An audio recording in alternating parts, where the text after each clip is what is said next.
Bonjour, aujourd'hui c'est le 30 août et notre méditation est basée sur Romains 12, verset 8. Pardon. Que celui qui donne le fasse avec générosité. Que celui qui donne le fasse avec générosité.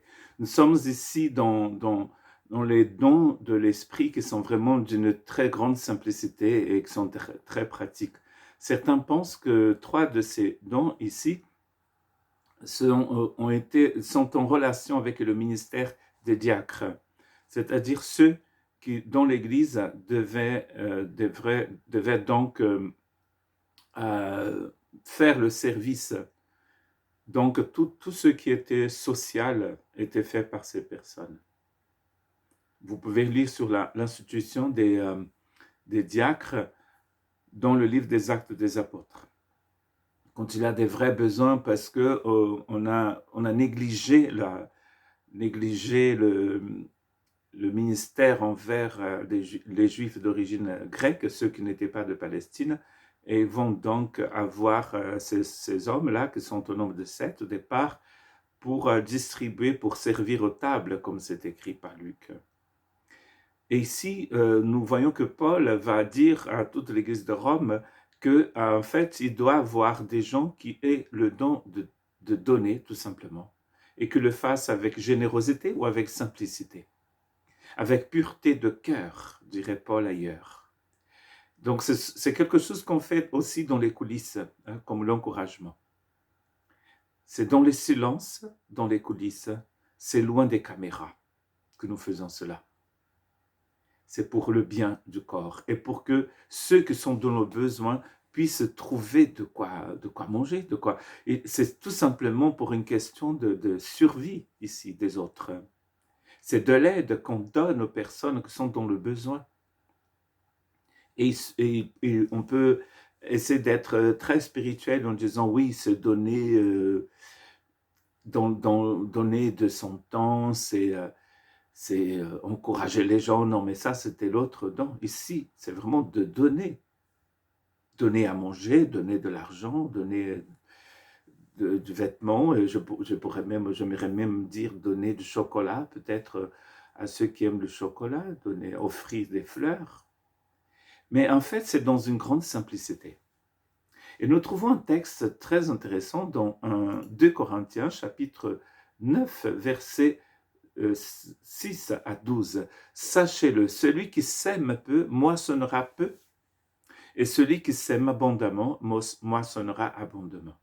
Dans le royaume de Dieu, quand Dieu te donne, tu donnes. Et donc quand tu donnes, Dieu te donne et tu donnes. Tu reçois pour donner. C'est une mathématique qui sera toujours pour la gloire de Dieu. Je pense que vous avez compris. Car ce qui n'est pas pour la gloire de Dieu, c'est que dalle, c'est rien. Parce que ça sera forcément pour notre gloire. Et notre gloire, c'est comme la fleur des champs, nous dit Pierre. Donc on reçoit, mais on reçoit pour partager. Certains pensent que donner ici, c'est tout simplement partager. C'est tout simplement c'est quelque chose qui passe par tes mains et après tu distribues. C'est en fait distribuer. C'est pour cela que certains pensent au diacre. Parce qu'ils étaient en train de distribuer de la nourriture, de l'argent qui appartenait à l'église locale. Et qu'eux étaient là pour distribuer pour les autres, pour donner à ceux qui étaient dans le besoin. Mais que ça soit pour les diacres dans l'église, ce que nous n'avons pas forcément aujourd'hui dans nos églises, c'est pas un titre, c'est des gens qui le font comme ça, mais on ne va pas dire dans certaines églises qu'ils sont des diacres, mais que ça soit ça, ou que ça soit tout simplement toi qui distribues avec les autres ce que Dieu a mis en ta possession. Que chacun donne comme il a décidé dans son cœur, sans regret ni contrainte, car Dieu aime celui qui donne avec joie. Il n'y a pas de contrainte, il ne faut pas qu'il ait de contrainte. C'est dans une grande liberté, dans une grande générosité, dans une grande simplicité, tout simplement. Simplicité, tout simplement. Que Dieu peut vous combler de toutes ces grâces afin que vous possédiez toujours, à tout point de vue, de quoi satisfaire tous vos besoins et que vous ayez encore en abondance pour toute œuvre bonne. Vous avez compris? Comme c'est magnifique, comme c'est délicieux ici. Vous avez tous vos besoins comblés et vous aurez encore en abondance pour donner. N'est-ce pas intéressant? Quand on part d'ici, on part avec rien. Rien de matériel en tout cas. Rien.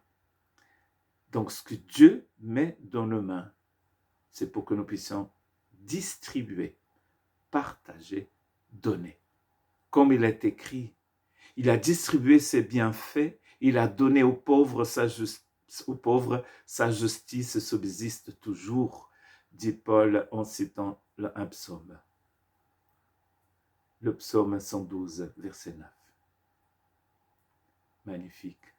Que celui qui fournit de la sémence au semeur et du pain pour sa nourriture vous fournisse et vous multiplie la sémence et qu'il augmente les fruits de votre justice. Ainsi vous serez enrichis à tout point de vue pour toutes sortes d'actes de générosité qui, par notre intermédiaire, feront monter des prières de reconnaissance vers Dieu. Donc les gens vont remercier Dieu de votre générosité. Vous voyez le cercle, Dieu vous donne la semence, vous avez une récolte, et après vous donnez. Les gens donnent à Dieu leurs louanges, leurs prières, et par la suite, ils vont aussi apprendre à donner aux autres, qui vont recevoir du Seigneur, et qui vont donner par la suite. Et vous voyez comment ça fonctionne dans l'économie divine. En effet, le service de cette collecte ne pourvoit pas seulement aux besoins des saints, il fait aussi abonder les prières de reconnaissance envers Dieu.